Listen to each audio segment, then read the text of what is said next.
Dobar dan. Želim svima danas toplu dobrodošlicu na današnji skup Centra za istraživanje javnih politika. Ja sam Branka Anđelković, koosnivačica i programska direktorka centra, a na ovom projektu, to jest na ovom istraživačkom zadatku, čije ćemo rezultate danas predstaviti, bila sam angažovana kao vođa istraživanja. Šta mi danas radimo? Danas predstavljamo prvi Fair Work izveštaj za Srbiju za 2021. godinu, koji otkriva kako vodeće platforme za dostavu hrane, prevoz putnika i usluga, čišćenje u kući u Srbiji u stvari tretiraju svoje radnike, to jest angažovana lica. Mi smo prošle godine ocenjivali rad Glova, Volta, Uradi zaradi i Cargoa. Na našoj listi se takođe bila našla takozvana legendarna platforma Donesi.com. Međutim, zbog promene u vlasničkoj strukturi morali smo da odustanemo od ocenjivanja te iste. Kao što sam rekla, znači ovo je prvi projekat Centra za istraživanje javnih politika sa Fair Work projektom Oxford Internet instituta. Vi znate da centar već godinama u suštini se bavi istraživačkim radom koji se odnosi na internet ekonomiju, to je na platformski rad, bilo da se radi o licima koji rade digitalno, znači digitalnim freelancerima kako ih mi zovemo, ili onima koji se u stvari nalaze na lokaciji i rade za već pomenute platforme koje sam spomenula.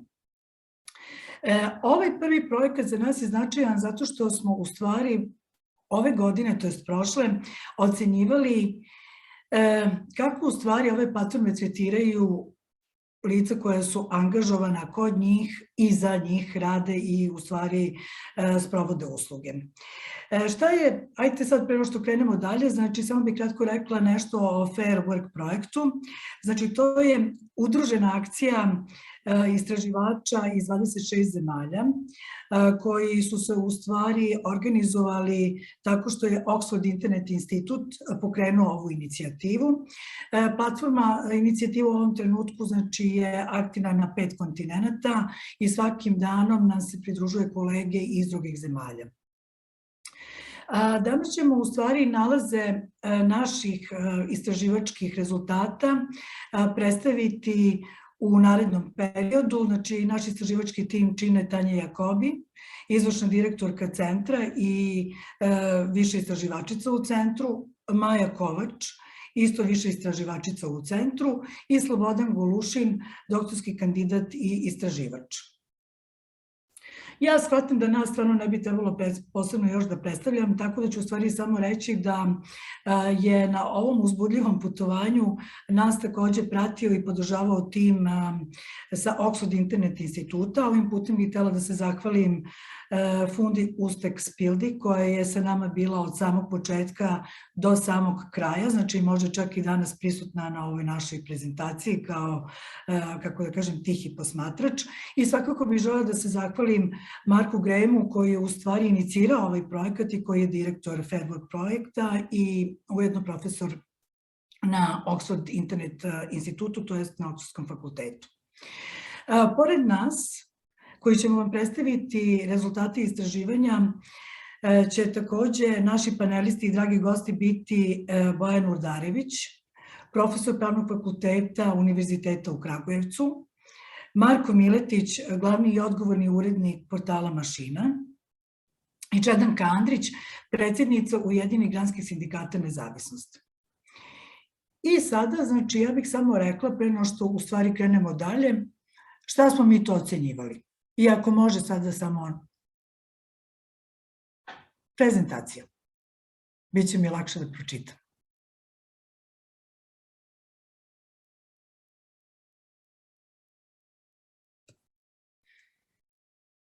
Znači, kao što sam rekla, možemo da se spustimo na 4. slajd. Znači, kao što sam rekla, ono što jeste u stvari jedinstveno za Fair Work projekat, to je da se on bavi kvalitetom rada platformskih radnika. Ovi principi nisu novost, znači mi ih znamo iz nekih naših prethodnih života, naročito i iz delovanja Međunarodne organizacije rada koja se već više od 100 godina bavi nečim što se zove dostojanstveni rad. Takođe ni za centar ova tema nije novina, ali je novina to, kao što sam rekla, što smo mi u stvari ovde davali poene, to jest bodove platformama u odnosu na ove principe. Ja ću ih sada samo kratko predstaviti i uvesti temu, a kasnije će u stvari Maja i Slobodan i Tanja malo više o svemu ovom govoriti. Znači, prvi princip o kome smo mi vodili računa je takozvana fair zarada. Zanimalo nas je da li radnici koji u stvari su angažovani preko platformi mogu sebi da obezbede nešto što bi se smatralo pristojnim životom kada se oduzmu svi troškovi rada. Kasnije ćete saznati kako smo mi do te kalkulacije došli. Drugi veoma bitan uslov je za nas bio, znači kako u stvari same platforme štite svoje radnike od osnovnih rizika vezanih za rad.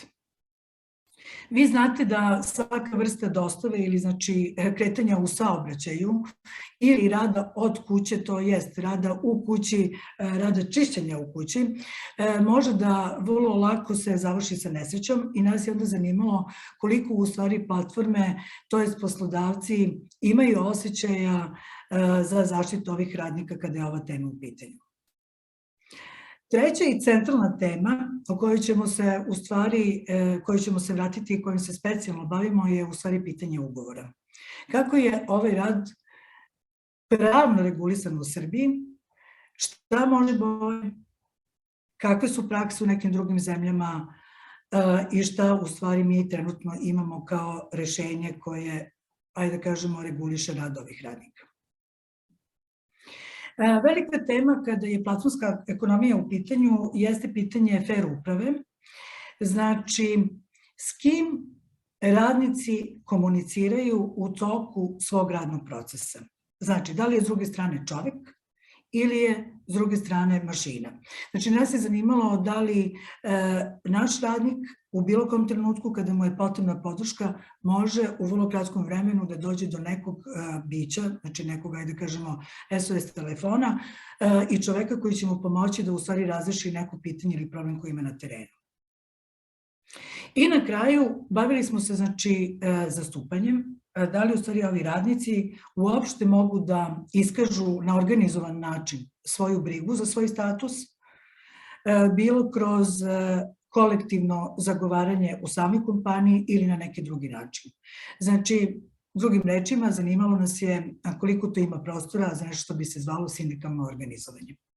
Ja bih sada ovde stala i dala bih reč Tanji koja će nastaviti sa kratkim pregledom šta je sve bilo i obuhvatilo ovo naše istraživanje.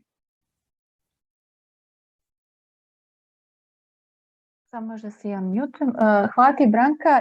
Ja ću sada nešto malo reći oko ovom procesu kroz koji smo mi prošli da bismo mogli da ocenimo platforme.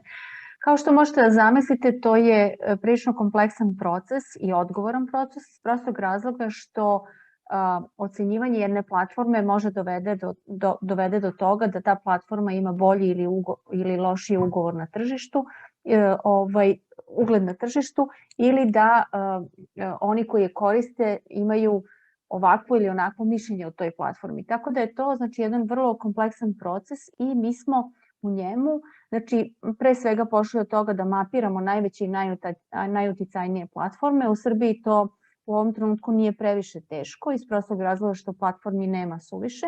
Međutim, kao što je Branka i rekla, desilo nam se da je platforma Donesi umeđu vremenu nestala, odnosno bila je kupljena od Glova, a kasnije ćemo nešto reći o tome koliko je zapravo turbulentno na našem tržištu i koliko se zapravo mogu očekivati i promene kada krenemo u novu rundu merenja koje će biti ove godine.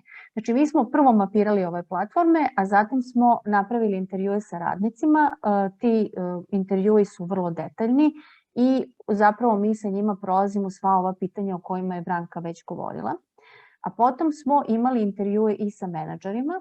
To je veoma bitno i to je zaista jedan proces koji traži veliku koncentraciju i sa strane platformi koje naravno odluče da učestvuju u tome i sa naše strane iz prostog razloga što se tu prikuplja veliki broj dokaza.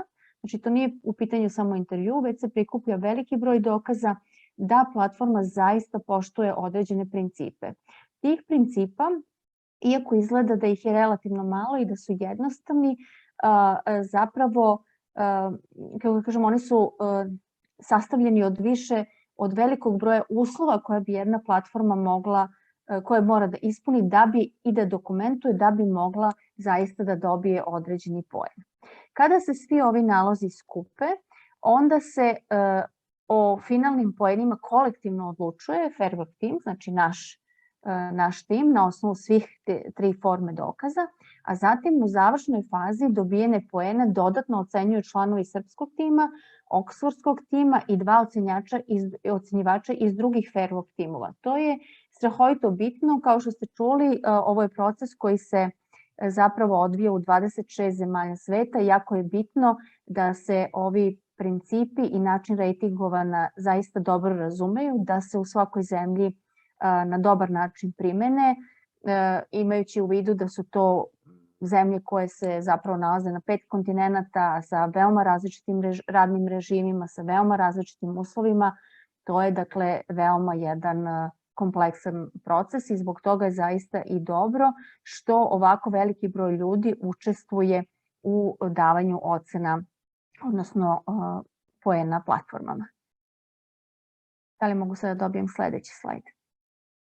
Kao što ste videli, znači imamo ovih 5 principa i ukupno platforme dobijaju 10 poena.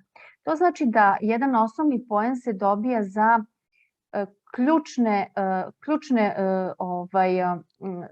kriterijume koji se postavljaju da je nešto fair zarada ili da su uspostavljeni fair uslovi i tako dalje, a zatim se traži i neki dodatni uslovi i to je za platformu plus, ukoliko je ona u mogućnosti da i te neke dodatne poene osvoji, ali isto tako ovaj dodatni poen se ne može dobiti ukoliko ovaj osnovni poen, znači ukoliko uslovi za ispunjavanje ovog osnovnog poena nisu dobijeni.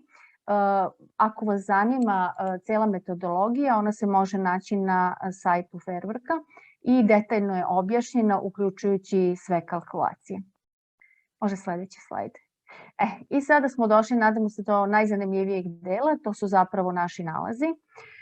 Kao što znate, veoma dugo platforme su suštinski bile ispod radara, od Donesija koji se pojavio vrlo davno, pa je onda prvi put preuzet, pa drugi i tako dalje, do 2018. godine kada su platforme počele polako da se pojavljaju ovde, ali u suštini mi smo na njih gledali pre svega kao na jednu simpatičnu uslugu, ali nikad nismo razmišljali o ljudima koji zapravo rade na tim platformama i načinima na koji je njihov rad organizovan. Zapravo, prava ekspanzija platform dogodila se tokom COVID-a, kao i u mnogim drugim zemljama, i tada su one zapravo dobile na vidljivosti, i kao velika pomoć za nas, kao potrošače, ali isto tako i kao jedno mesto gde su mnogi ljudi koji su umeđu vremenu ostali bez posla usled COVID-19 zapravo našli brz način za uhlebljenje, da tako kažemo. Najvažnije platforme koje smo mi ocenjivali jesu Volt, Glovo, Donesi, koji kasnije, kao što je Branka rekla, nije ušao u naš konačno rejtingovanje, Uradi zaradi, izvinjavam se, kako se zove, Cargo, a umeđu vremenu se, kao što ste videli, pojavila i platforma Mr. D i ona će svakako ove godine, kada mi krenemo u novo ocenjivanje, ući u naš fokus. Maja, izvoli. Hvala, Tanja. Ja ću predstaviti sada koji su rezultati našeg istraživanja proizašli iz ove metodologije koju je Tanja objasnila, koja je vrlo komplikovana, u domenu od ovih 5 Fair Work principa. Prvi princip za koga smo dodeljivali bodove našim platformama jeste fair zarada. Da bi se dobio osnovni bod, odnosno prvi bod u okviru ovog principa, platforme moraju da pokažu dokaze da svojim radnicima, odnosno platformskim radnicima, isplaćuju najmanje lokalnu minimalnu minimalnu zaradu nakon odbitka troškova koji su vezani za rad. Od 4 platforme koje su na kraju ušle u ovaj proces bodovanja, 3 platforme su ispunile ovaj kriterijum, odnosno svojim radnicima su isplaćivali lokalnu minimalnu zaradu ili satnicu, kako smo mi posle sveli, nakon odbitka troškova, dok su 2 platforme uspele da se kvalifikuju za dobijanje tih dodatnih poena, jer su uspele da zadovolje kriterijume isplate radnicima zarade koje u okvirima lokalnog egzistencijalnog minimuma, što znači u prevodu na engleski taj termin se odnosi na local living wage. Mi u našem kontekstu nemamo metodologiju, naša statistika nema metodologiju za izračunavanje local living wage, odnosno te lokalne egzistencijalne zarade, pa smo mi nekim alternativnim metodama došli do toga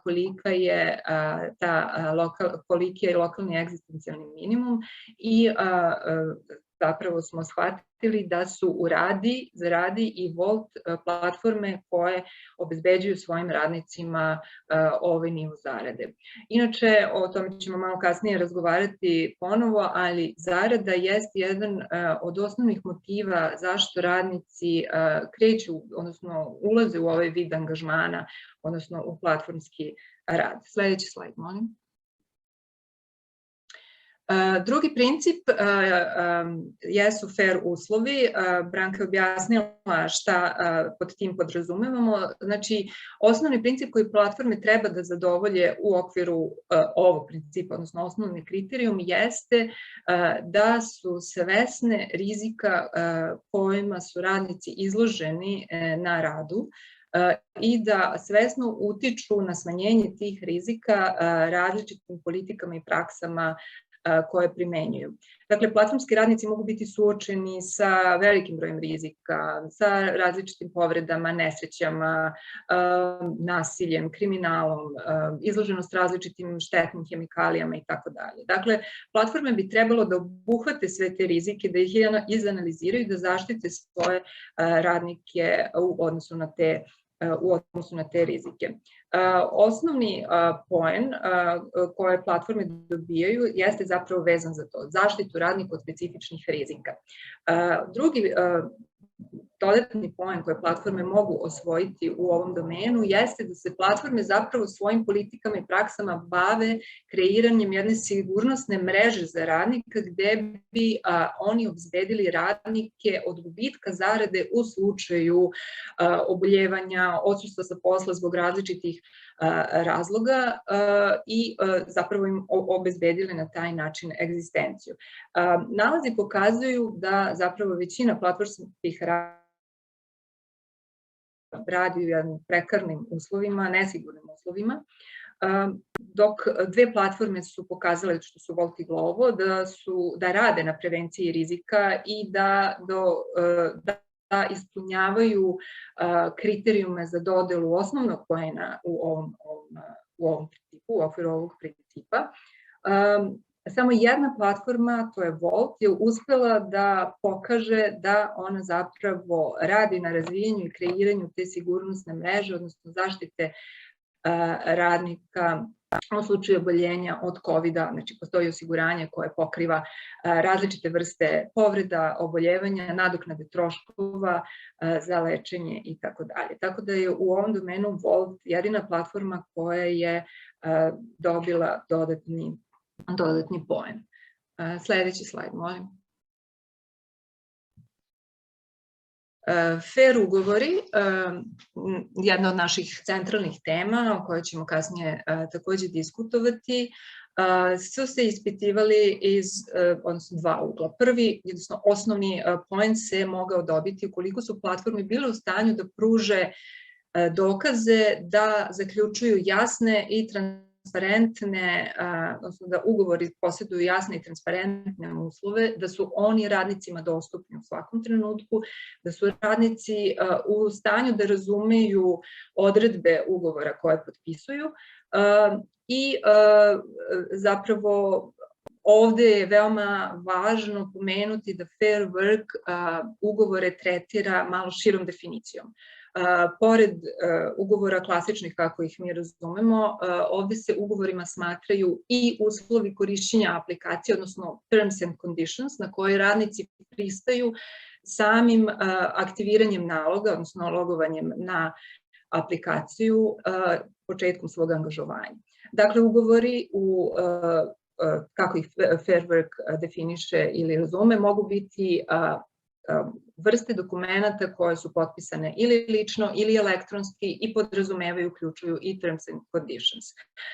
U okviru ovog principa nalazi nam govore da je jedino u Radi za radi uspela da ispuni kriterijume za dodeljivanje osnovnog poena, odnosno da u okviru svojih uslova, terms and conditions, ispunjava kriterijume transparentnosti, jasnosti i zapravo da je taj dokument dostupan radnicima u svakom trenutku. Dodatni uslov za dobijanje dodatnog poena u ovoj kategoriji se odnosi na nenametanje nepravednih uslova ugovora, odnosno potrebno je da platforme dokažu da postoji podeljena odgovornost ugovornih strana u odnosu na rizike i odgovornosti koje ugovor nameće. Nijedan analizirani ugovor koji smo mi imali prilike da vidimo nije uspeo da pokaže da zadovoljava ovaj kriterijum. Takođe, ono što ćemo opet kasnije razgovarati jeste da, ali mora se napomenuti na ovom mestu, da platforme zapravo nisu poslodavci radnicima. Platforme ne zapošljavaju direktno radnike.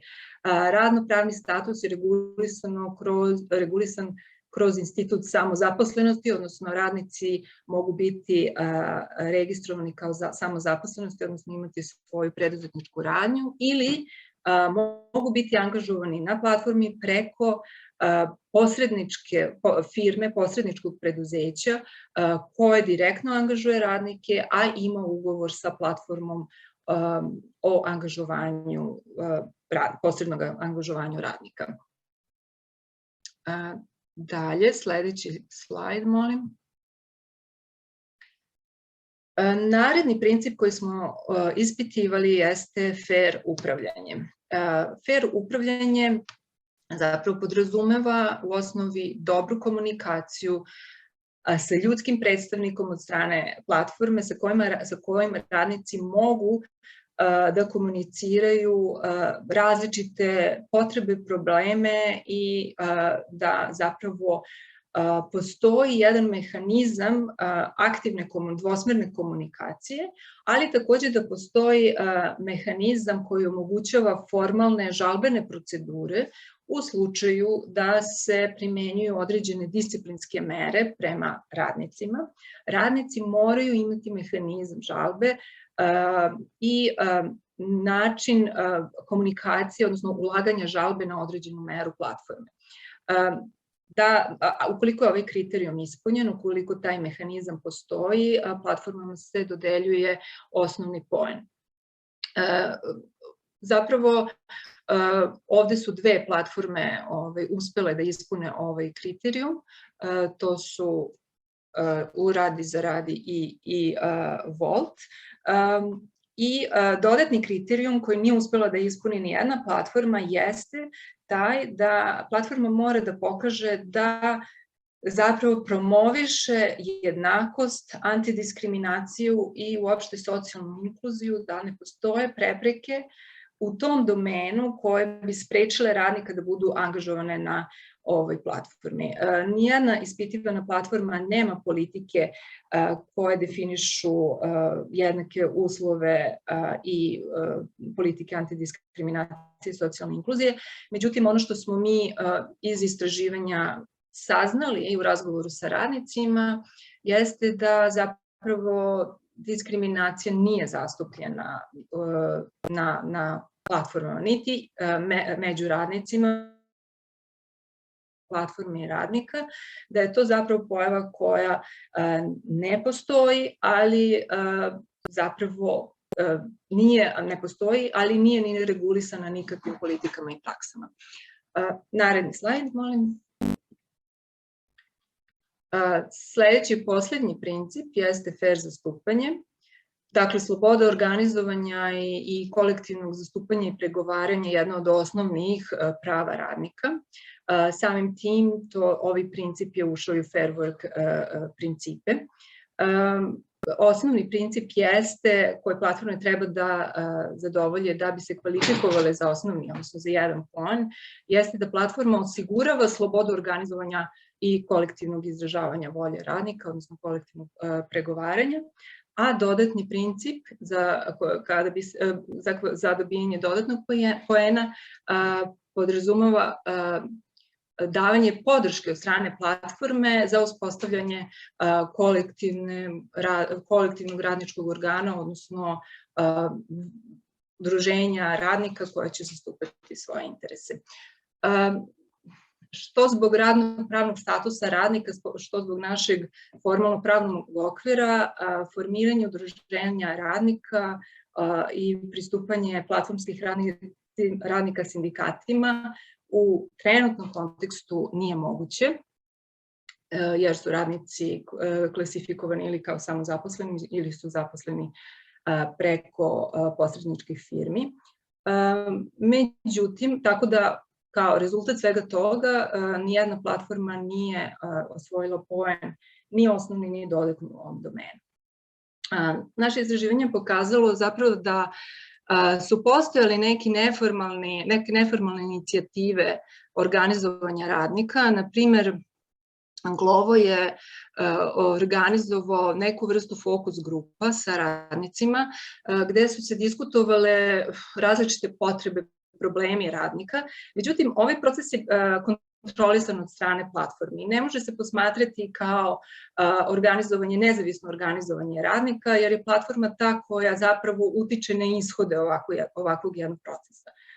Drugo, neformalno organizovanje je zastupljeno među samim radnicima. Oni se organizuju putem različitih društvenih mreža, Viber grupa, gde imaju svog moderatora, gde se postavljaju različite teme, gde oni pružaju podršku jednim drugima, dakle u tom neformalnom obliku. Međutim, naše istraživanje je išlo jedan korak dalje. Mi smo naše radnike koje smo intervjuisali pitali jedno hipotetičko pitanje. Dakle, u slučaju da postoji mogućnost da postoje udruženja radnika ili sindikati platformskih radnika, da li bi se oni priključili takvom jednom udruženju ili organizaciji? I sada odgovore koje smo dobili su vrlo mešoviti. Na primer, radnice i radnici zaposleni na platformi, odnosno angažovani na platformi u Radi za radi, u većini slučaja su rekli da ne bi bili zainteresovani za članstvo i angažovanje u takvoj jednoj organizaciji, da oni gledaju svoje interese, da ih kolektivan interes ne zanima mnogo, dok su radnici na ove 3 preostale platforme, Glovo, Volt i Cargo, polovično bili zainteresovani za članstvo i participaciju u takvim organizacijama. Negde nešto manje od 50% radnika je reklo da bi se pridružilo takvoj jednoj organizaciji. Tako da iz ovih rezultata vidimo da i sami radnici, čak i da imaju mogućnost formalnog organizovanja i zastupanja svojih interesa, nisu u većoj meri zainteresovani zapravo i za njihovo ostvarenje kroz ovakvu jednu formu. Sledeći slajd, molim. I da zaključimo, ovde vidimo grafičku reprezentaciju naših rezultata. Platforme koje su bodovane i koliko koja platforma osvojila bodova. Prvo mesto dele Volt i u Radi za radi sa po 4 ukupno osvojena boda od 10. Zatim Glovo koji ima 3 od 10 i Cargo koji nije ponudio ni jedan dokaz i nije mogao da pokaže da ispunjava nijedan kriterijum u okviru fair work principa, tako da ima 0 poena. Sledeći slajd, molim. I na kraju, kada pogledam iz perspektive principa, koji je princip, fair work princip, najviše ispunjen, od strane sve 4 platforme, vidimo da je fair zarada nalazi se na prvom mestu, princip koji je najviše ispunjen, što je zapravo, o tome ćemo govoriti kasnije, i jeste jedan motiv angažovanja radnika na platformama. Posle toga slede fair uslovi i fair uprava, da bi na kraju tek imali fair ugovore, a fair zastupanje je princip koji zapravo nije zastupljen u radu platformi u Srbiji. Ja bih sada pozvala kolegu Slobodana da nastavi sa sumiranjem naših nalaza. Hvala, Maja. Kao što je Maja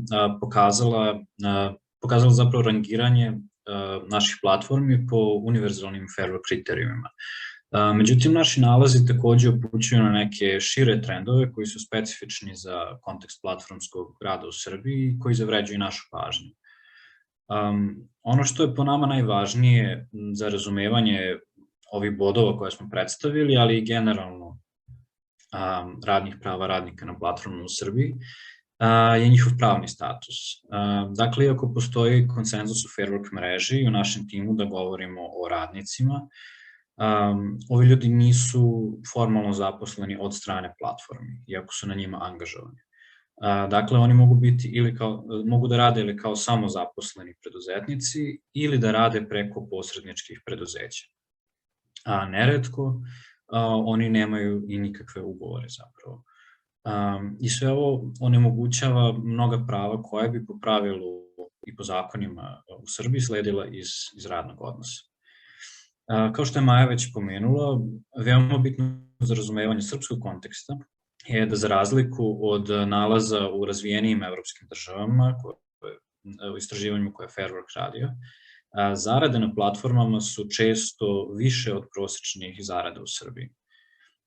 Ovo je uz fleksibilnost, to je mogućnost da se radi u vreme po izboru na platformama, dominantna motivacija za platformski rad kod naših ispitanika. Dakle, iako donji prag zarada može biti nizak, na primjer na Glovu ukoliko ljudi rade mali broj sati ne mogu da dohvate razne bonuse, gornji prag zarada može biti veoma visok ukoliko se radi veliki broj sati. I uzevši u obzir naše opšte socioekonomsko okruženje, ova komponenta je zapravo ono što ljudi dominantno privlači na platformu. U skladu s tim verujemo da upravo zbog mogućnosti zarade koje platforme omogućavaju, pretežno dostavljačke platforme, demografija srpskih platformnih radnika odstupa takođe od one u razvijenijim evropskim državama. U ovim državama veliki broj radnika dolazi sa društvenih margina i to su dobrim delom zapravo migranti koji ne mogu da nađu druge poslove pa završe na platformama koje nisu baš previše dobro plaćene u tim kontekstima. Međutim, većina radnika na platformama u Srbiji je u 30. i 40. godinama sa srednjom i često zapravo višim obrazovanjem, kao i sa prilično bogatim radnim iskustvom. Dakle, to nisu ljudi koji baš nemaju nikakav drugi izbor, nego jednostavno platforme su, uzevši u obzir ostale stvari, privlačnije zbog primanja. I izuzev platformi za pomoć u kući koje u Radi zaradi, platformski radnici su pretežno muškarci.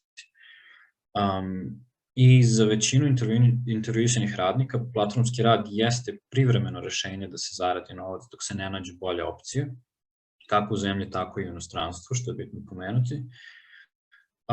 Ali postoje oni koji vide svoju karijeru na platformama, što opet prvenstveno važi za dostavljačke platforme i to su ljudi koji rade full time na njima. Međutim, pored ovih prednosti, kao što naši poeni govore, iako zarada može da bude visoka, drugi parametri fair rada su dosta niski. Kao što je već pomenuto, to je prvenstveno zbog nepostojanja formalnog radnog odnosa i prava koja bi sledila iz njega. Radnička prava se veoma lako zaobilaze i to čini radnike ugroženim kako pravno, socijalno, tako i na kraju fizički.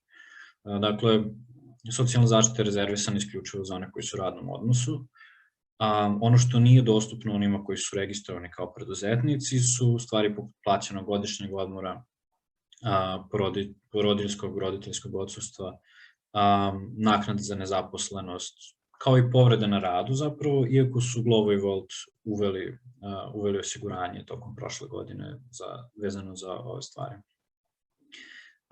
Takođe, ono što je isto problem je da je znatan deo radnika registrovan na mnogo manji broj sati nego što zapravo rade. Dakle, ljudi su registrovani na, recimo, 8 sati nedeljno, dok rade 50. Tako da se ovo odražava njihove doprinose, posledica čega je, na primjer, da su penzije dosta manje nego što su zapravo radili. I na posledku, kao što smo pomenuli, postoje oni koji nemaju nikakav ugovor i plaćeni su u gotovini i oni nemaju apsolutno nikakvu socijalnu zaštitu, poput zdravstvenog ili penzionog. Kao što možemo vidjeti na sledećem slajdu, ne bavimo se samo nedostacima i problemima platformskog rada, već pokušavamo da napravimo pozitivnu promenu kroz Fair Work mrežu. Dakle, ono što je naš primarni uticaj je da smo stvorili, to je da smo radili na studiji koja predstavlja temelj za buduće istraživanje platformskog rada, ali i postavljanje standarda za ocenjivanje ovog rada u Srbiji. I pristupili smo konkretno rešavanju problema radnih prava sa nekoliko strana. Prvenstveno sarađivali smo sa platformama na polju promena onih radnih praksi koje su manjkave. Dakle, identifikovali smo koji su problemi na konkretnim platformama i onda smo sa njima zajedno radili na tome kako bi mogli da poboljšaju. I već tokom naše studije, recimo, neke platforme su već radile na tome, kao što je Uradi za radi formulisao terms and conditions, to jest ugovore na taj način da bi se mogli smatrati fair ugovorima prema našoj metodologiji. I takođe smo ostvarili dobru komunikaciju sa Glovom i takođe Uradi za radi ka poboljšanju fair uslova rada. Kao što vjerojatno znate, blisko sarađujemo i sa donosiocima odluka u Srbiji na polju adekvatne regulacije platformskog rada. I imamo već dugogodišnju saradnju i manje više smo nezaobilazni u radnim grupama koje se bave ovim problemima. Povrh toga komuniciramo i sa platformskim radnicima, prvenstveno o načinima postizanja fair zastupanja. Dakle, razgovarali smo sa radnicima o njihovim problema tokom intervjua, ali smo ostali u kontaktu i sa nekoliko radnika i nakon toga i planiramo da nastavimo tu saradnju. I na posledku radimo i na pojačanom medijskom prisustvu Fair Work projekta u Srbiji u cilju podizanja svesti o uslovima rada na platformama, kako kod potrošača, tako i kod donosioca odluka. Pored mainstream medija radimo i sa alternativnim medijima koji su zainteresovani za teme radničkih prava. To je pre svega portal Mašina, čiji predstavnik Marko će takođe govoriti danas kao panelista. I na posledku, na sledećem slajdu možemo da vidimo poziv koji mi upućujemo organizacijama da se pridrže Fair Worku, tako što će podržati Fair Work principe i na neki način učestvovati u oblikovanju pravedne budućnosti rada na digitalnim platformama. Ovo mogu da urade kao pristalice, tako što će podstaći njihove članove ili zaposlene da uzmu u obzir skorove koje smo mi izmerili ovih platformi i da to utiče na njihov izbor platformi. Dakle, da preferiraju one platforme koje poštuju više prava radnika. Ili to mogu da urade kao partner, tako što će direktno kao organizacija koristiti Fair Work bodovanje pri izboru digitalnih platformi. Organizacije mogu da se priključe putem linka koji smo okačili u prezentaciji, a takođe ćemo deliti i dalje na drugim portalima. Branka, Tanja, prepustio bih vam završnicu. Hvala, Slobodane. Ja se nadam da do sledećeg našeg predstavljanja izveštaja za 2022. godinu ćemo imati u stvari već više i pristalica i partnera. Tako da ovo je samo najava, a o tome više sledeći put kada se budemo skupili u ovom broju. Bojane, u stvari sad ću se odmah obratiti vama. Znači, vi znate da je za nas pitanje ugovora bilo centralno pitanje, vi ste sa nama sarađivali kao naš stručni savjetnik, znači upoznati ste veoma dobro sa ovom temom pravno neregulisanog rada u Srbiji. I šta vi sada kažete? Znači, s jedne strane imamo ovde te naše radnike koji nisu radnici, angažovani su kao preduzetnici ili su angažovani preko tih preduzetničkih ili preko preduzeća. Kako vi vidite njihov status i šta bi mi mogli da uradimo bolje ako išta? Hvala Branka, dobar dan svima. Pa dobro, ovo je izuzetno, kao što znate, složeno pitanje. Pre svega čini se iz razloga što je sam platformski rad jedan vrlo fluidan koncept. Dakle, vrlo je teško naći univerzalnu kvalifikaciju platformskog rada, tim pre što postoje različiti oblici platformi. U vezi sa tim postoje različiti oblici kako oni utvrđuju cenu rada, koliko su radnici na platformama samostalni, a koliko nisu, koje usluge pružaju, da li se usluge pružaju u državi, recimo, da li su lokalno orijentisane, na primjer, ove dostave hrane i slično, ili globalno neki intelektualni poslovi koji se preko njih obavljaju i slično. Ono što je problem sa našom regulativom generalno, to je što je platformski rad trostrani, ajde tako da kažemo, a kod nas, kao što smo iz izveštaja čuli, i četvorostrani pravni odnos. Znači, s jedne strane imamo platformu, imamo platformskog radnika, imamo klijenta ili korisnika tog radnika, imamo društvo sa ograničenom odgovornošću ili ovo što vi zovete preduzetnička radnja, ali ako bi ovo bio pravilniji termin, koji onda angažuje neke preduzetnike. Znači, to su neka 4 entiteta. Naše radno zakonodavstvo i dalje funkcioniše po sistemu bipartitnih radnih odnosa, kao što znate, ugovor o radu, poslodavac je to, zaposleni je to, a ako postoji ugovor o radu, radi se o radnom odnosu i to lice koje ima ugovor o radu ostvaruje sva prava i obveze iz radnog odnosa. To je banalno, mislim, u današnje vreme, kada se pojavljuju nove vrste rada, kada sve više imate digitalnih radnika, kada ne možete digitalizaciju više da ignorišete, forsiranje te bipartitne koncepcije odnosa poslodavac-radnik ili zaposleni postaje zaista prevaziđeno. I naš osnovni problem, pre svega sa zakonom, a i uopšte sa platformskim radom, jeste kako urediti radno-pravni odnos kada imate veći broj subjekata. Znači, srpski zakon o radu, vi ste u nekoliko puta pomenuli termin samozaposlen. Vidite, taj termin ne postoji u zakonu o radu, a podsjetit ću vas da ne postoji ni u zakonu o privrednim društvima. Znači, mi kad baratamo terminima, u zakonu o radu poznaje zaposlenog i poznaje lica angažovano po nekim drugim ugovorima, to su ugovori van radnog odnosa, ali nema samo zaposlenog, a zakon o privrednim društvima poznaje termin preduzetnik. Tako da bi možda trebalo razmisliti u nekim kasnim razmatranjima da se pojam samozaposlenog eventualno vrati u zakon o radu, gde jedno vreme je bio, i da se razmisli šta on znači. Jer samozaposleni preduzetnik čini se ne bi trebalo da budu sinonimi, a onda mi kolokvijalno počnemo da govorimo da je samozaposleni freelancer, što još više zbunjuje jer mi nemamo ni pojam freelancera u zakonu. Sad, zašto je problem još platformi sporan? Zato što za razliku od ovog bipartitnog ugovora poslodavac-zaposleni, gde zaposleni ostvaruje ili ima pravo na zaradu, ta zarada se isto smatra kao periodično alimentaciono davanje koje mu pripada po osnovu rada. Kod platformskih radnika toga nema, zato što jedno lice, platformski radnik, može istovremeno da obavlja posao za više platformi i da bude plaćen po učinku. Dakle, on nije plaćen alimentaciono kao što zakon prosto propisuje, jer je zarada zaštitnog karaktera alimentacionog, nego je plaćen od posla do posla, od posla do posla. Takva trenutno mogućnost kod nas ne postoji, baš što se tiče radnog zakonodavstva. Sad, šta bih još rekao? Dakle, ovo što ste pomenuli, kako oni obavljaju posao, mi često u teoriji to zovemo lažnim samozapošljavanjem ili parasubordinacijom, zato što ne možemo da odredimo koliko je taj rad tih lica zaista samostalan, a koliko je podređen.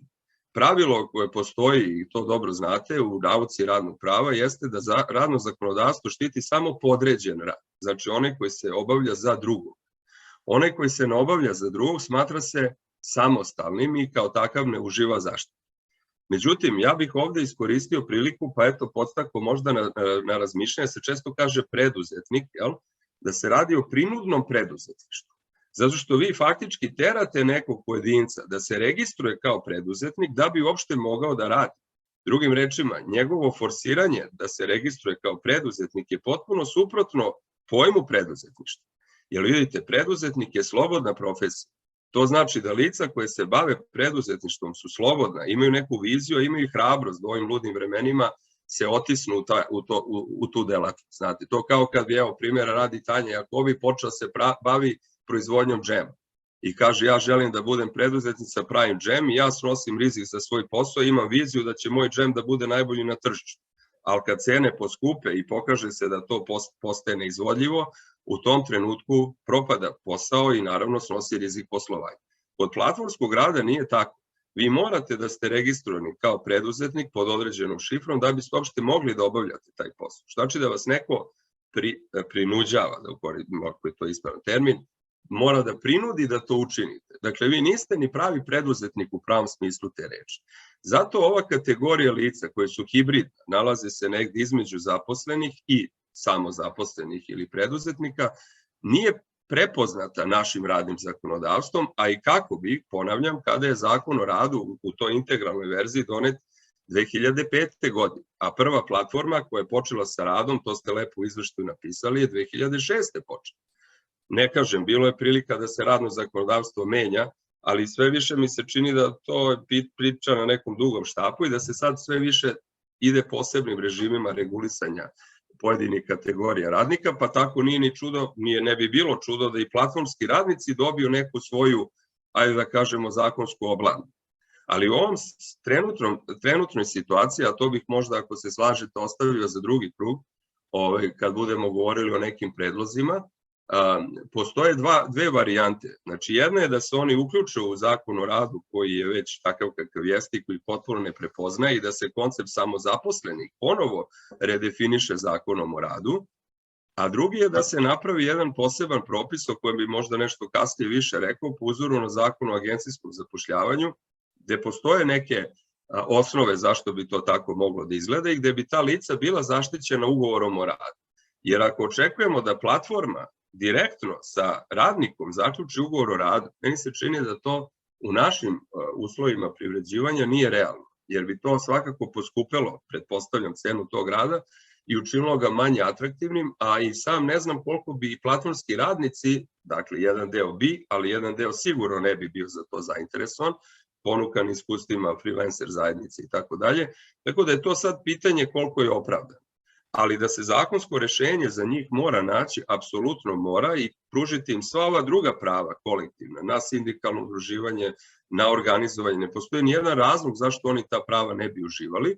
Drugo je pitanje koliko bi ih koristili, u to ne ulazimo. Ali naš zakonodavac je, kao što dobro znate, to ste lepo pomenuli, ta kolektivna prava rezervisao samo za zaposlena lica, što je zaista katastrofa i to se ukazuje već duži niz godina na taj nonsens, koji nikako da se ispravi, iako je suprotan međunarodnim standardima, pa bi tu negde mogli da nađu mesto i platformski radnici. Ono što sad imamo ugovore o poslovno-tehničkoj saradnji ili ugovore između platformi i nekog tamo društva sa ograničenom odgovornošću, koji onda angažuje preduzetnik ili samozaposlena lica, koje onda oni obavljaju rad za platformu, pri čemu neki od njih, kao što ste čuli, nemaju ugovore, a tek nemaju ugovore o radu, ili imaju neke nesigurne, da kažem, ugovore, veliki broj ih i nema zaista, tako da se nalazimo u jednoj sivoj zoni i što duže budemo čekali, ništa nećemo postići. I za kraj, nismo jedini i u uporednom pravu je ovo pitanje izuzetno važno i nerešeno na adekvatan način, već prepušteno sudskoj praksi.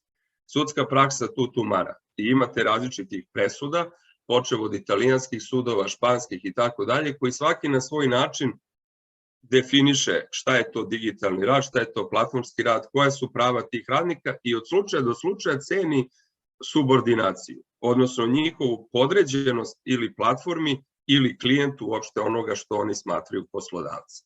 Dakle, dok mi malo ne uđemo u problematiku, a vi ste zaista učinili veliki korak napred, samo volio bih da to neko i prepozna ovako od donosioca odluke i krenemo malo te sistemske propise da pretresamo, kažem, bojim se da ćemo ostati na terenu samo teorije koja je već dosta bogata povodom ovog pitanja, ali nedostaje realizacije. Hvala vam, Bojane, vi ste odgovorili na moje drugo pitanje, tako da sada smo osvetlili ovo, ajde da kažemo, ugovornu stranu, a dajem sada reč Tanji. Hvala, Branka. Marko, ti si pored nas jedan od, da kažemo, glavnih svedoka i koji se bavi ovom temom od samog početka. Mašina je dokumentovala sama različite slučajeve kada su radnici zapravo bili teško povređeni. Takođe imali ste kontakt sa njima u različitim prilikama, imali ste mogućnost da čujete iz jednog drugog ugla šta zapravo njih muči, kako oni gledaju na sva ova pitanja koje smo mi pomenuli, pa bi te ja sad molila da iz svog iskustva kažeš koliko ti pronalaziš ono što ste vi, o čemu ste vi izvešavali, koliko nalaziš u ovom našem izveštaju i šta bi drugo podelio sa nama kada govorimo o iskustvima radnika i o tome da li su oni potpuno nezainteresovani da se organizuju na neki način ili možda ipak imaju i nekih ideja i volje da razmisle o tome kako bi eventualno mogli da regulišu svoj status bolje nego sada.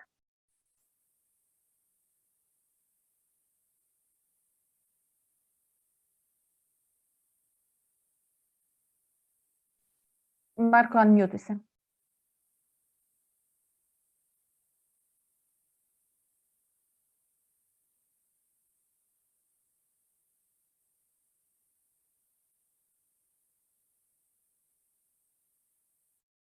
Sada? Ok, izvinjavam se. Zahvaljujem se na pozivu i takođe hvala vam na urađenom istraživanju. I svega što ste izneli i što sam imao priliku malo i da čitam, i iz ovoga sada što je Bojan iznao, mislim ja mogu samo, kako da kažem, da se složim sa ono gotovo 99% stvari koje ste izneli i da ih na neki način i potvrdim. Kao što je Tanja rekla, dakle, mi na mašini jesmo pisali i pratili na neki način dešavanja vezano pre svega za dostavljače. Zatim smo malo pokušavali da povežemo zakon o sezonskom radu sa problemima koji se tiču i gig ekonomije, odnosno predlog izmena zakona o sezonskom radu. Zanimljivo je da su, mi smo krenuli pišemo o dostavljačima tako što su nam se oni sami javili, dakle oni su na neki način prepoznali u mašini mediji koji bi mogao ili trebao da piše o tome i onda je ta vrsta razmene je nastavljena, iako su se, kao što ste i sami na neki način rekli, dakle, iako su se tokom tih nekoliko godina poslednjih zapravo ljudi i nekakve ekipe koje pokušavaju da nešto učine u smislu poboljšanja radnih prava, menjale. Dakle, vrlo je fluidna zapravo stvar i to je možda jedno od najtežih, jedno od zapravo kako da kažem, najbitnijih stvari koje treba uzeti u obzir kada je u pitanju organizovanje ljudi koji rade preko platformi. Dakle, prosto najveći broj ljudi se tu kratko zadržava, kao što ste vi u istraživanju izneli, dakle, većina njih tu taj posao vidi kao privremen dok ne dođu do nečeg sigurnijeg ili bolje plaćenog i tako dalje. Volio bih samo da se osvrnem na ovo što ste pričali u smislu da,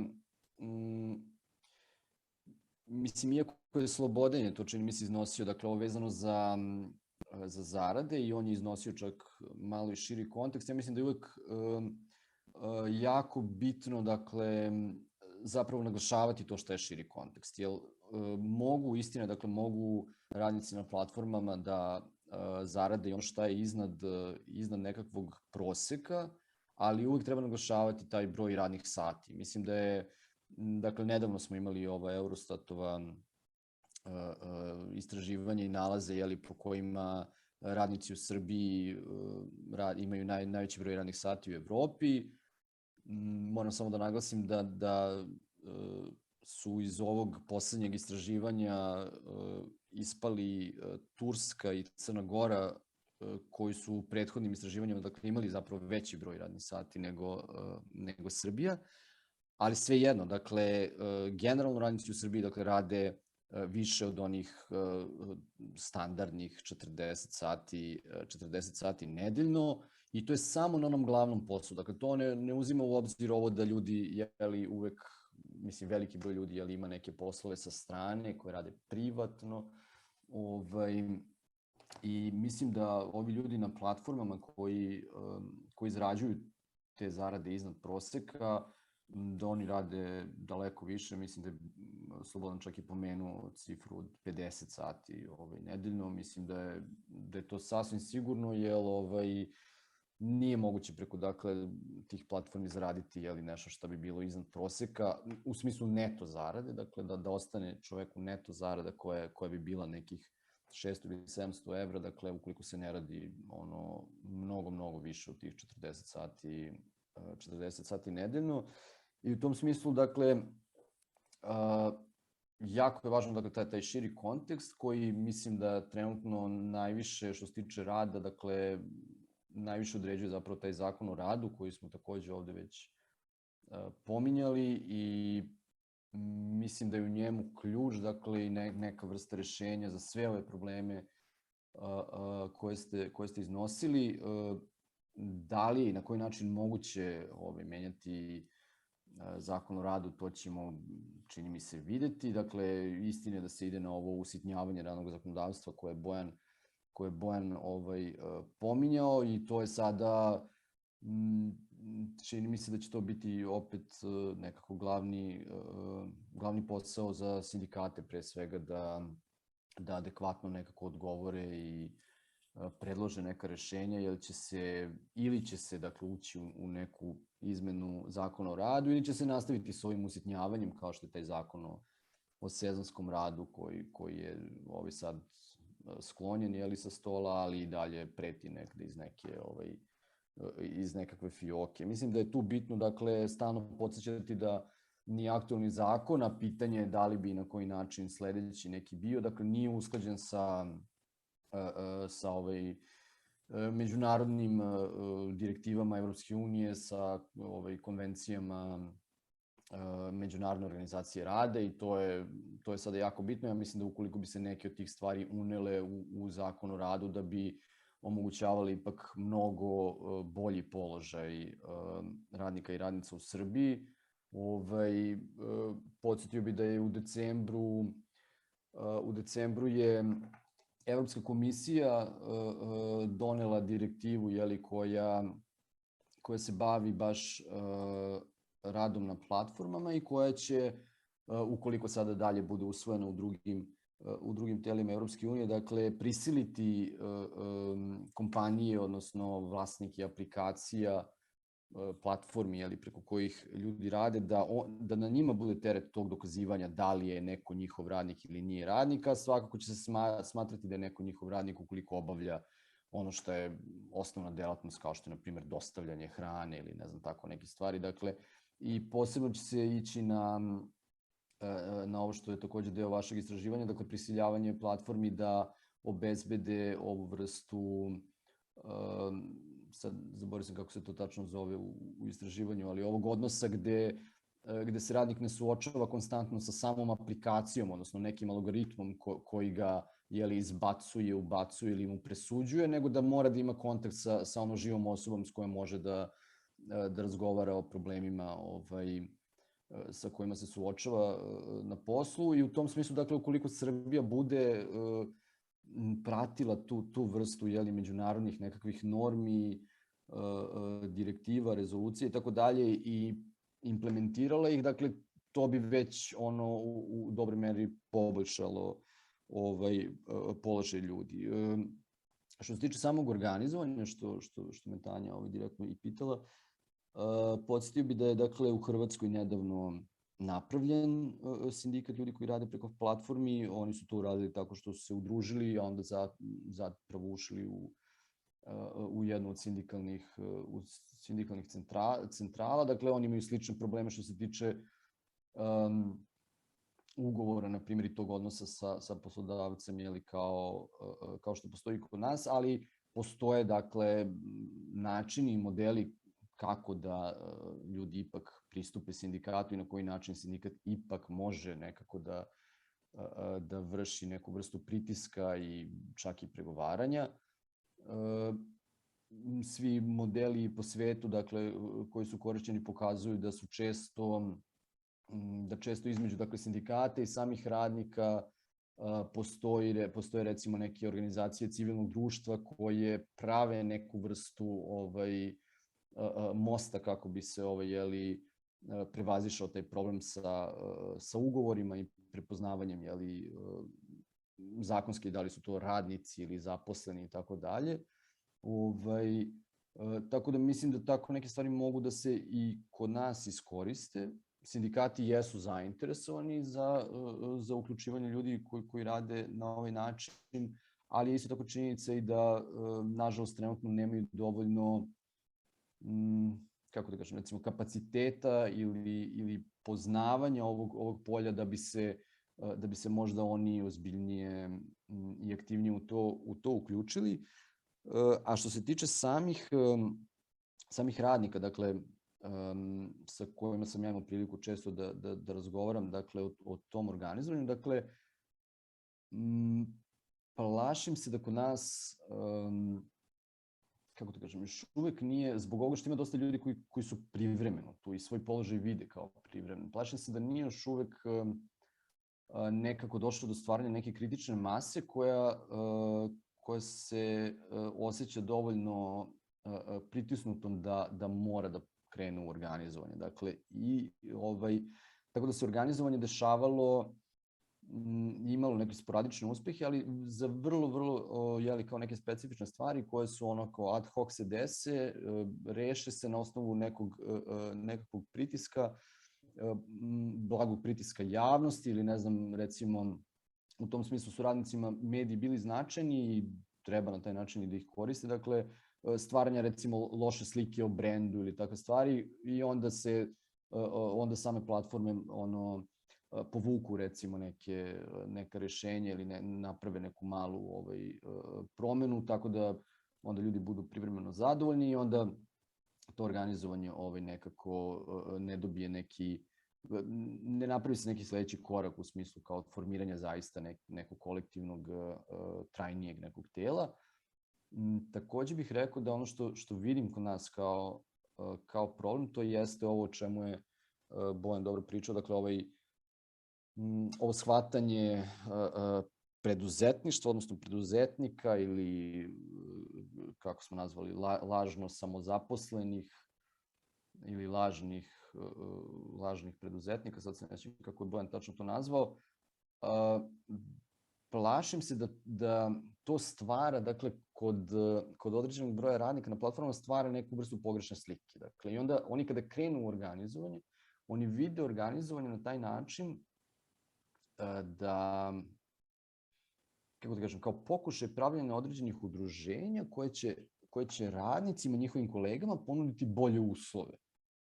Dakle, dešavalo se da ljudi imaju pokušaje pravljenja udruženja, odnosno nekakvih preduzetničkih, ne znam, radnji, kao koje bi sada dostavljačima obezbedile bolje uslove. Dakle, da ti ljudi rade preko njih. Sad kao postoje ove loše agencije ili loši preduzetnici koji nas zapošljavaju, pa ćemo mi biti bolji, kao mi ćemo biti udruženi, zajedno ćemo to bolje uraditi. Dakle, tu negde postoji neko nerazumevanje toga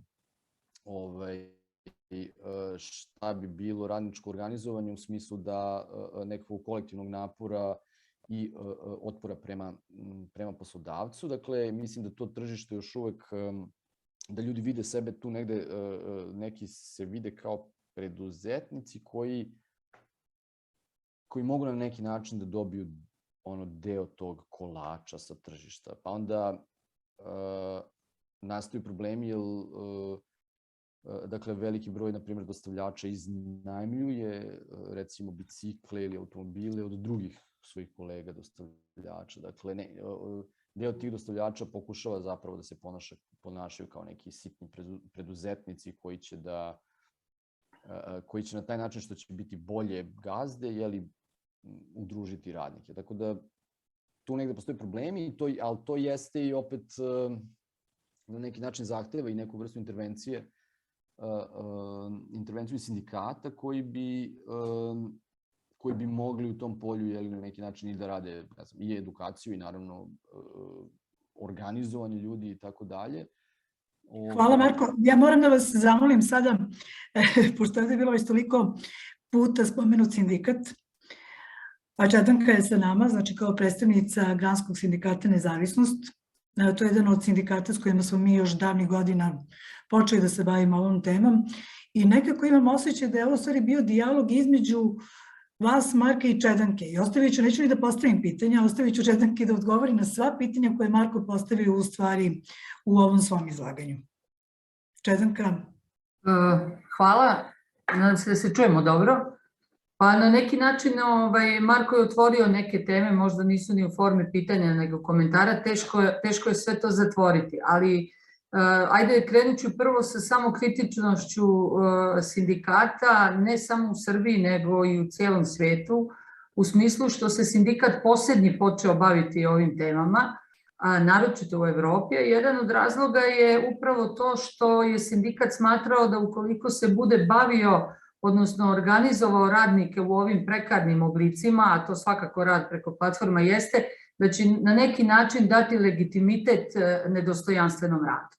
I to je ono što je odbijalo sindikat u početku, naročito evropske sindikate, jer ovo fakat jeste nedostojanstven rad. Znači, tu nema nikakvog spora. I onda ako krenete da organizujete ljude u takvim oblicima rada, vi ih nekako legitimišete tu vrstu rada i tek kad se shvatilo da ignorisanje ovakvih poslova neće dovesti do toga da oni nestanu, sindikat je počeo da organizuje ove radnike. U Evropi imate onaj najveći nivo koji su dostigli Danci i Austrijanci, recimo koji imaju i kolektivne ugovore za radnike na platformama, do američkog koncepta gdje su oni organizovali ove radnike zavisno od sektora. Pa su vam tako recimo Uber radnici u Americi organizovani u okviru sindikata metalaca i Teamstera. Sad, imate i ovu situaciju kod nas u regionu, osvrnut ću se na kolege iz Hrvatske koje je i Marko pominjao. Dakle, i Evropska konfederacija sindikata je podržala usvajanje ove direktive koja se zove Direktiva protiv eksploatacije radnika na digitalnim platformama. I Evropska komisija, tu se potpuno slažem sa profesorom Urdarovićem, to isto tako vidi kao lažno samozapošljavanje, odnosno kao prinudno preduzetništvo. Tako da sama činjenica da je neujednačena praksa, da tu ima dosta zamagljivanja, govori o tome do koje mere je to pipkavo pitanje i kako je uopšte teško naći odgovarajući pravni okvir za ovu vrstu rada. Mada moram da kažem da u ovim presudama i u pomenutoj Italiji, pa čak i u Britaniji, presude sve više idu u pravcu da se radi o radnicima, a ne o samozaposlenima, i to je nešto što je, ja mislim, naročito u Italiji, imajući u vidu da Italija koja se prva bavila tom temom, smatra da se freelanceri približavaju radnicima i uživaju socijalnu zaštitu. Postoje posebni namjenski fondovi za socijalnu zaštitu, za povrede na radu, tako da se zaista više može govoriti o radnicima nego o samozaposlenima.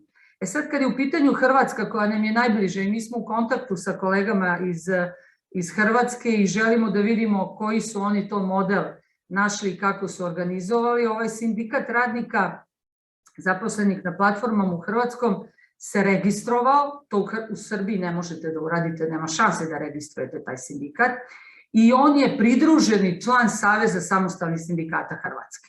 I mi pokušavamo ali da bi se uopšte pridružili morate biti registrovani, što u sadašnje radno zakonodavstvo Srbije ne dozvoljava. Mi ne bežimo od toga, od novog zakona o radu koji će obuhvatiti sve radnike. Znači, ovaj pojam zaposlenih je nedovoljan širok, jer on i nama sužava prostor organizovanja, definitivno.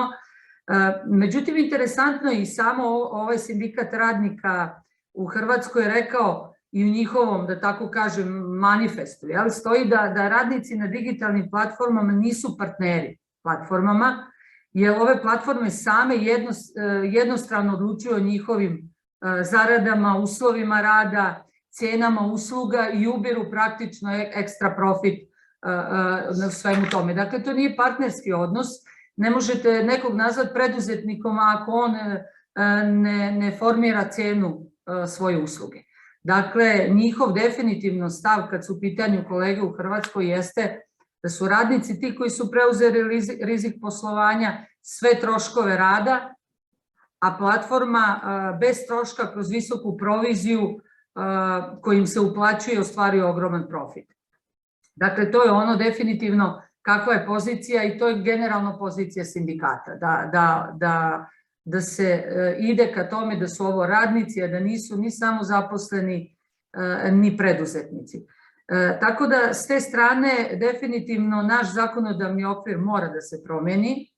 Ono što mi ne bi htjeli da vidimo u ovim najavama sada koje imamo iz resornog ministarstva, vidjet ćemo kako će to ići posle izbora, svi govore o novom zakonu o radu ne pre 2025. godine.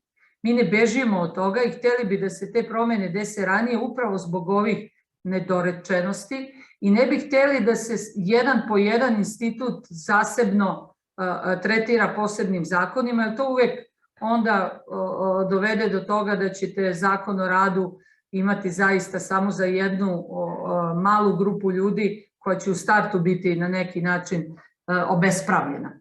I htjeli bi da se to što prije desi, da se zakon o radu na tripartitnoj osnovi novi donese koji će omogućiti, ali onda zaista treba uskladiti i zakon o privrednim društvima određene definicije, da li će se samo zaposleni vratiti u zakon o radu ili ne, ali mora postojati definicija. S druge strane, zakon o bezbednosti i zdravlju na radu koji praktično kaže da poslodavac mora da primenjuje mere i na one koje radno angažuje, a ne samo na zaposlene, znači van radnog odnosa. Tako da sve su to pitanja koja moraju da se usklade i da se reše.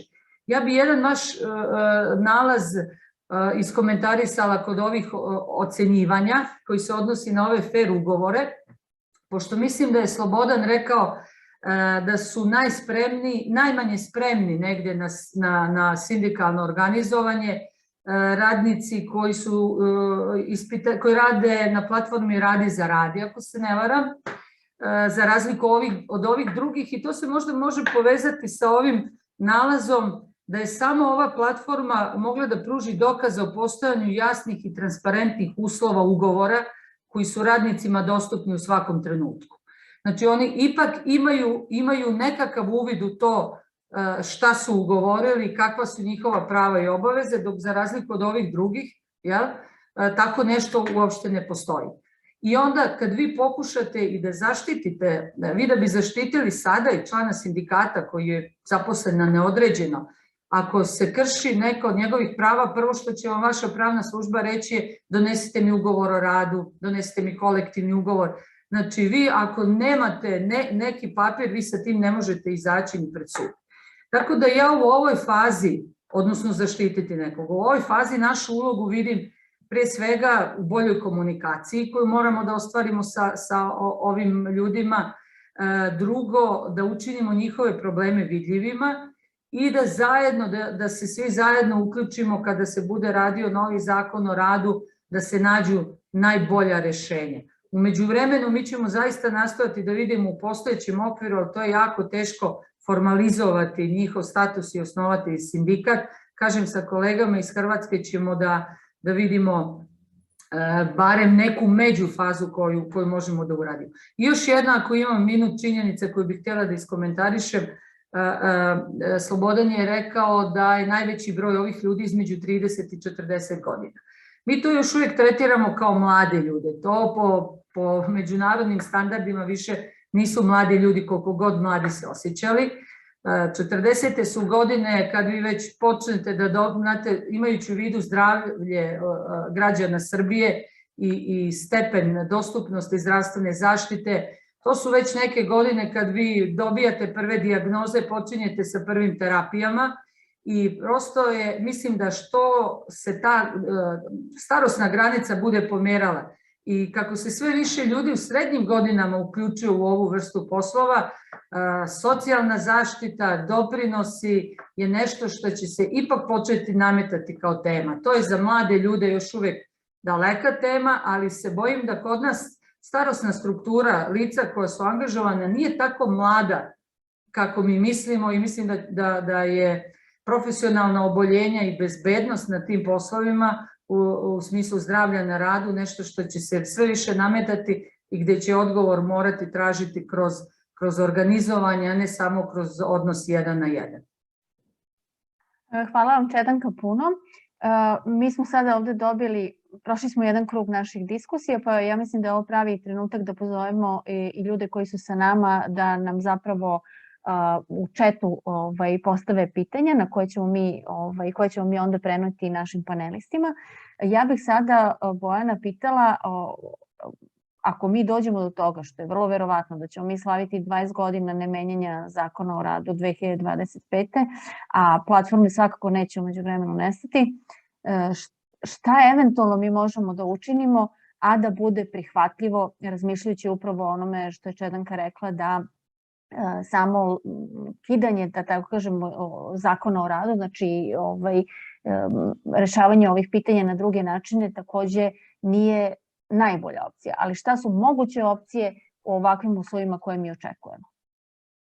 Pa da, to je, rekao bih, negde pitanje svih pitanja, pri čemu moram da kažem da taj jedan zakonodavni ili zakonski, kako hoćete, nemar, koji je više decenijski, jer evo, pomenuli smo i zakon o bezbednosti i zaštiti zdravlja na radu iz 2005. Pa ima i zakon iz 2004. i tako, znači, to kad se bude pokrenulo i pokušalo da se reši, što više vremena prođe, bit će zaista sve teže i onda se postavlja i pitanje i primenljivosti takvih rešenja koje se naknadno odjednom ubace i stvore u nekom propisu, a niste dali vremena da se ona malo i primene u praksi, da vidite kako to izgleda i slično. Mi smo sad već došli do toga da pričamo o platformskom radu, pazite, do pre par godina smo govorili o leasingu radne snage, na primjer, o ustupanju zaposlenih, i tek skoro krenuli sa primjenom tog zakona. Sad govorimo već o platformskom radu, a da nijedan od ta dva pojma naš zakon o radu ne poznaje. Znači, zakon o radu ne zna šta je ustupljeni zaposleni. Nema ni jedan član koji koristi termin ustupljeni zaposleni, bar da ga definiše pa da uputi na poseban propis. I verujte, dokle god budem se ovim poslom bavio, nadam se, eto, bit će sveće, uvek ću zagovarati da osnovni zakon mora da sadrži definisanje pojmova i da onda upućujućem odredbom uputi na poseban koji to eventualno razrađuje. Ali bez toga da osnovni zakon uopšte ne prepoznaje neke institute, mi ne možemo da govorimo o sistemu radnih odnosa. Sad, na vaše pitanje konkretno, meni je negde u razmišljanju, pošto je taj zakon o agencijskom zapošljavanju relativno svež i pošto je jedan od retkih zakona koji reguliše trostrani pravni odnos između agencije, između ustupljenog zaposlenog i između korisnika. Ja sam hteo, razmišljajući, da se napravi jedna paralela, ne da bih propagirao još parcelizaciju i partikularizaciju radnog zakonodavstva, daleko bilo, ali svestan ovoga što ste rekli, realnosti, šta ako budemo čekali još 20 godina, da po uzoru na to ništa ne smeta da agencije, kao što sad imate agencije za zapošljavanje, tako imate i specijalizovane agencije koje će zapošljavati lica koje se bave platformskim radom i nudite im ugovore o radu. Pri čemu će onda te agencije biti poslodavci, a onda će samo te agencije koje budu zadovoljili licencu i sve ono što država bi trebalo da reguliše, imati ekskluzivno pravo da sa platformama zaključuju sporazume o ustupanju tih radnika. Nekome to se sad možda učini kao neko banalizovanje i poređenje baba i žabe, jer platformski rad i rad preko agencije nije isti po svojoj sadržini, ali je koncept sličan. Zato što vi sada imate situaciju da svako može da registruje neki DO, na primjer. To se dešavalo i pre zakona o agencijskom zapošljavanju, gde su se leasingom radne snage bavili svakojaki, najiskrenije. Tu se nije znalo koga ustupa leasing, užasa, dakle. Pa ste onda negde ipak uveli red tako što ste rekli, ok, to će sad biti neka agencija, treba regulisati njena prava i obaveze, ali će zaposleni sa tom agencijom imati ugovor o radu. Ne ulazimo u sistem kvota, ne ulazimo u sve ono što taj zakon predviđa, nego samo koncepcijski razmišljam. To znači da taj radnik platformski ima ugovor o radu. I vi ste njemu već sad rekli, tvoj poslodavac se zna ko je. To je ta agencija. Ne mislim da se može očekivati da ikad poslodavac bude platforma u našem nekom settingu. Ja bih volao da još se malo istraži ta tema, koliko bi platforme prihvatile tu koncepciju da one budu direktni poslodavci. One, koliko vidim, znate ko je njihov nastup? Mi želimo da uredimo to pitanje, ali da mi nismo poslodavci. Dakle, kako je to konstruktivna rasprava? Znači, mi želimo prepoznajemo potrebu naših ljudi koji rade za nas da se reguliše njihov radno-pravni status, ali da se to nas ne tiče, u smislu da mi nemamo i dalje nikakve obaveze. Pa dok god budu nastupale na taj način, mislim, nije realno da bilo na koji način prihvate da budu poslodavci, jer vi znate kako platforme rade. Kad im nije dobro, one se spakuju, odu u zemlju gde im je dobro, kao tako. Pošto su fluidni sistem i institut koji je lako pomerljiv, oni će iz jedne države da se sele u drugu, u treću, u petu, dok ne nađu pogodno tle. Zato je neka ideja bar da se pruži inicijalna zaštita preko instituta radnog zakonodavstva, to je ugovor o radu, bila da to upravo budu ove agencije, kao što je kod agencija o privremenom zapošljavanju, to je agencija o privremenom zapošljavanju, a da onda samo određene koji ispunjavaju uslove koje država propiše, gde će morati i država da se uključi u to. Ne može ona, ona je sad to prepustila tržištu, sad ti napravi DO, zaposli 10 nekih tvojih drugara i ajde vi vozite za platformu. Znači ona mora da prepozna svoju ulogu, imati to pravo ekskluzivno da zaključuje sporazum ili ugovor o saradnji ili ustupanju sa platformom. Ako to platforma ne želi, onda može se predvideti kaznena odredba da mora da zaključi ona ugovor o radu, pa ako hoćete da zaobiđete tu, ajde kažemo, pravnu normu, vi onda idite na skuplju varijantu. Nemam ništa protiv. Ali to bi negde načelno, kad razmišljamo koncepcijski, imalo i uporište u već tom zakonu o agencijskom zapošljavanju, da se napravi neki pandan. Ja bi svakako najviše volio da se ove odredbe nađu u zakonu o radu gde je mesto, pri čemu čak i deo agencijskog zapošljavanja, evo, gospođa Čedanka je tu, ona zna, u mnogim zemljama i jesu deo zakona o radu. Mi smo sve to premestili u posebne režime i kao što je rekla, doći ćemo do toga da nam zakon o radu bude programsko načelo, znate, koje možemo da okačimo na vrata ili mi na fakultetu na vrata kabineta i tako da student gleda. Eto, to je samo neka ideja da se razmisli o takvom nekom načinu rezonovanju ili kako god, da se napravi ta paralela i da se ipak onda ti ljudi zaštite ugovorom o radu, ali će da im onda poslodavac bude agencija, a ne platforma. Kao što i sada ustupljenim zaposlenima poslodavac agencija, a ne korisnik. Kažem, ima tu još i dobrih i loših strana, ali ako je to intencija da se ide u poseban režim, eto ja sad vidim to rešenje, možda se vidi još neko kad se bolje razmisli ili nekom drugom nešto pametnije padne napad. Toliko. Bojane, hvala. Imam samo kratko pitanje, a to je, kada gledamo ovaj sada evropski kontekst, mi vidimo da u stvari platforme pristaju na novu ulogu, a to je uloga poslodavca. Zašto mislite da u Srbiji ne bi uspeli na tom talasu da dođemo do ovakvog rešenja? Pa evo da vam samo kratko kažem, zašto evropski kontekst je test samostalnosti 2.0. Znate, šta znači, oni su ponudili da se dokazuje u stvari ta negativna činjenica, da ona nije poslodavac, pa sad kad se ispune nekoliko kriterijuma od ponuđenih, onda je poslodavac. I sad ona dokazuje da se to ne ispunjava. To vam je ovo što je rađeno sa testom samostalnosti, podsjetit ću vas da u Srbiji test samostalnosti poresko-pravni propis. U njemu nema radnopravnih instituta. Znači, to se niko nije bavio radnopravnim elementom, nego samo poreski. Sad, ako vi mislite, meni je samo logika, pošto platforme su tu zbog profita, znači njima je cilj samo profit koji su do sada ostvarili ne zna se. Siguran sam da će bilo kako preuzimanje direktno poslodavačke uloge poskupeti troškove koje oni imaju. Dakle, i možda onda učiniti sam taj posao nedovoljno atraktivnim u odnosu na okruženje koje im se pokaže atraktivnijim. Pa onda sad ispada kao da mi restriktivnim merama uskraćujemo ljudima mogućnost da zarade. To je opasno. Ovo je vrlo važan deo istraživanja što ste pokazali ko su platformski radnici u Srbiji. Pa to je visoko obrazovana radna snaga ljudi. To su ljudi od 30-40 godina sa završenim fakultetom. U svetu, znači to su ili migranti, ili studentarija, nikog ne uvredim studentarija, ali studenti, mladi ljudi, puni života, 20 godina, šta ga briga. Ovde su to ljudi u već nekim kasnijim godinama života, kojima zaista treba zaštita. Ali da, pošto su bez posla ili drugi ne mogu da nađu ili je problem, danas na tržištu našem naći posao, onda im je to neka slamka spasa. Ako vi sad krenete previše restriktivno, da im naredite, vi ste poslodavci, moja bojazan je samo da oni kažu dobro, nećemo da budemo poslodavci, proglašeni kao poslodavci, dopustite nam da se u sudskom postupku branimo kao i svuda na svetu, nema problema s testom, ovim ili onim, ali nećemo da uzmemo direktno ulogu poslodavaca i odu na drugu stranu. To je bojazan. Zato sam više za možda neko pažljivije normiranje ovoga, jer znate kako, oni su danas tu, sutra nisu tu. To su pokazali XY puta u praksi kako lako menjaju radnu sredinu od države do države i do gde im odgovara. Samo hipotetički govorim, ja za ovo nemam dokaza, ja razmišljam samo da li je to u njihovom interesu, jer kažem, mogu samo da odu i da kažu ima boljeg okruženja, a u blizini, na primjer. Samo to. Jer ako bismo ih direktno prozvali kao poslodavce, nisam siguran koliko bi ih to zaplašilo, po znacima navoda. Eto, samo to. Cedanka, vi ste digli ruku.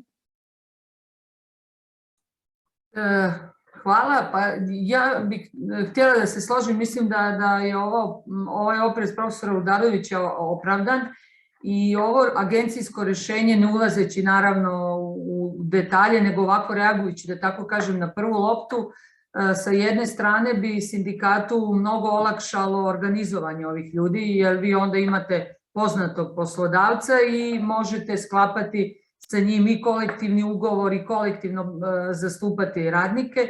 I na taj način, zašto kažem da je to možda dobro rješenje, jer mi smo tu situaciju imali sa radnicima zaposlenim preko agencija i kad je sindikat u Evropi u početku to ignorisao, kasnija strategija sindikata, pa i naša, je bila da mi ipak te radnike organizujemo i da tražimo za njih jednake uslove rada. I vi sada imate u značajnom broju, naročito multinacionalnih kompanija gdje organizujemo radnike, gdje smo radnike preko agencija prvo učlanili, borili se za to da oni dobiju jednake uslove, pa čak i oni koji vam se nisu učlanili u prvom momentu, kad su vidjeli da ste se vi izborili za jednaku zaradu, jer rade isti posao sa istim kvalifikacijama, su se učlanili u sindikat.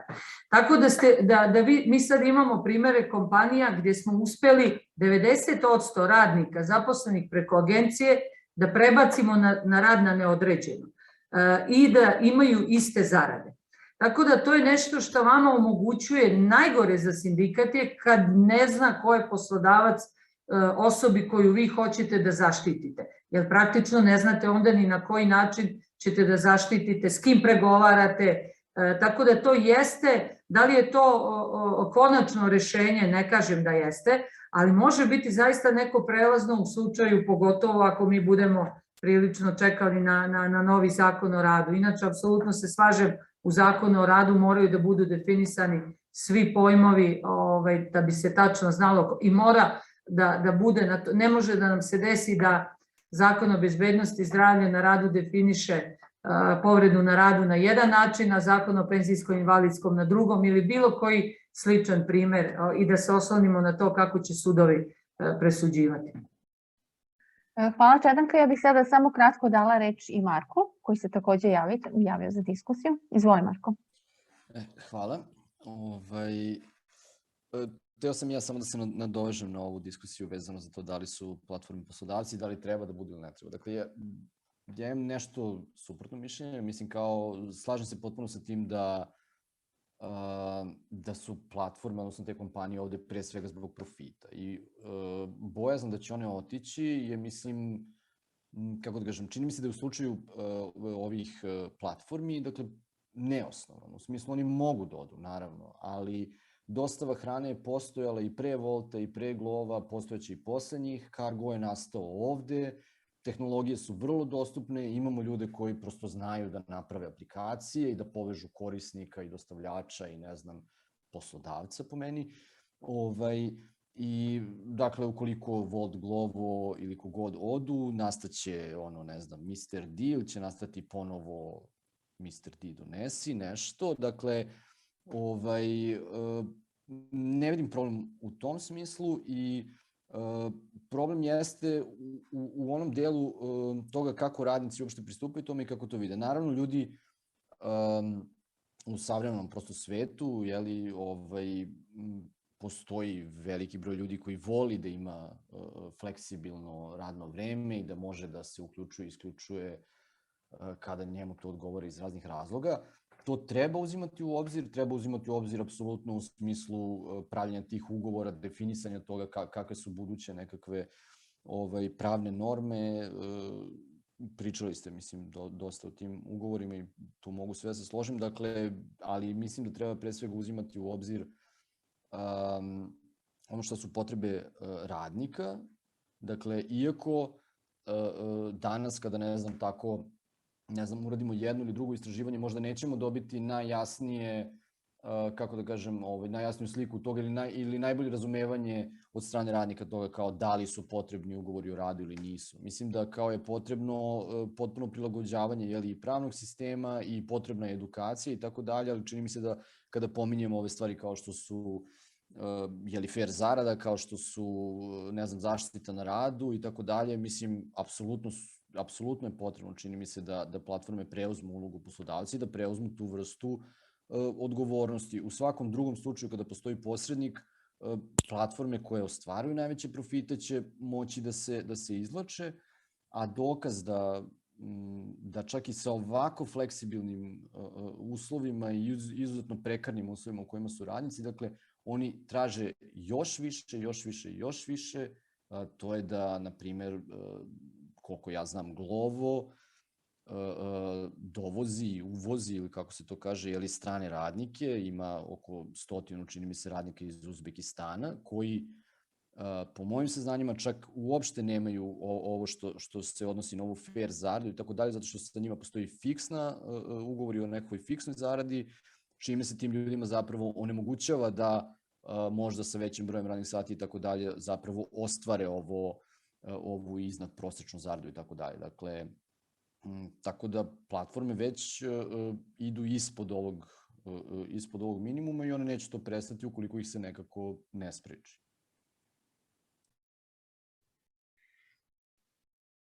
Hvala, Marko. Mislim, mi kao istraživači imamo vrlo jasan stav.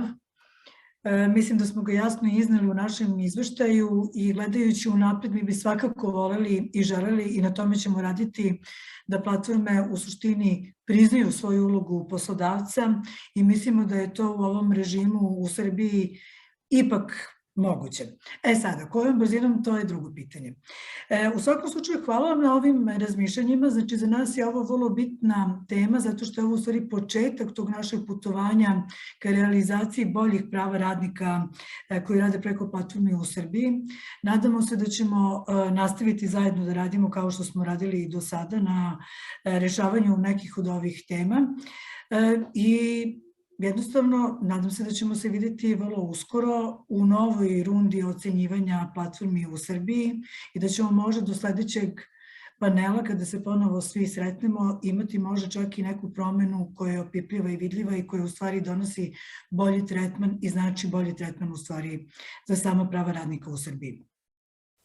Ja bih vas sada pozdravila. Hvala mojim kolegama koji su predstavili ovo istraživanje, koji su zajedno, znači, sa nama svima radili u poslednjih godinu dana, znači Maji, Slobodanu, Tanji i meni, svakako moram da se zahvalim na kraju i svakako našem oksovskom timu koji sluša ovu diskusiju koja je na srpskom, ali računam da po nešto od ovoga već mogu i da razumiju i će možda imati neki prevod kasnije.